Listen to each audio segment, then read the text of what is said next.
Hi friends, இப்போ நடிகை கீர்த்தி சுரேஷ் திருமணம் கோவாவில் மிக எளிமையாக நடந்தது. அண்ட் அந்த கல்யாணத்துக்கு நடிகர் விஜய் அவர்கள் போயிருந்தாரு நம்ம எல்லாருக்குமே தெரியும்.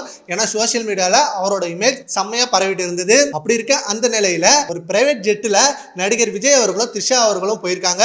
அண்ட் இவங்க ரெண்டு பேரும் கீர்த்தி சுரேஷோட திருமணத்துக்கு தான் போயிருந்தாங்க. அண்ட் இவங்க ரெண்டு பேரும் ஒரே பிரைவேட் ஜெட்ல போயிருக்கிறத பார்த்து நிறைய பேர் அப்போ சோசியல் மீடியால வந்த ரூமர்ஸ்லாம் உண்மைதானா, இவங்க ரெண்டு பேருக்குள்ள என்னதான் இருக்கு, ஏன் யாருக்கும் தெரியாம போறாங்க அப்படின்ற மாதிரி கொஸ்டின் கேட்டுட்டு இருக்காங்க. ஏன்னா இப்ப கொஞ்சம் மாசத்துக்கு முன்னாடி இவங்க ரெண்டு பேரையும் பத்தி வேற ஒரு ரூமர் நியூஸ் போயிட்டு இருந்தது.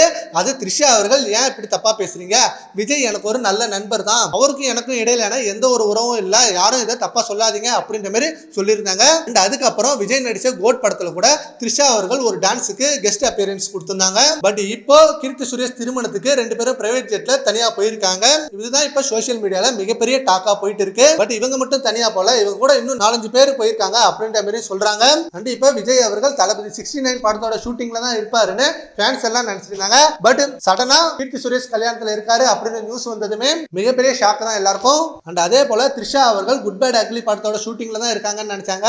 பட் இவங்க ரெண்டு பேரும் சேம் பிளேஸ்ல தான் இருக்காங்க. இப்ப நடிகர் விஜய் அண்ட் த்ரிஷா ரெண்டு பேரும் பிரைவேட் ஜெட்ல கீர்த்தி சுரேஷ் திருமணத்துக்கு போயிருக்காங்க. அதை பத்தி உங்க ஒப்பீனியன் நம்ம கமெண்ட் பாக்ஸ்ல கமெண்ட் பண்ணுங்க. Thank you friends.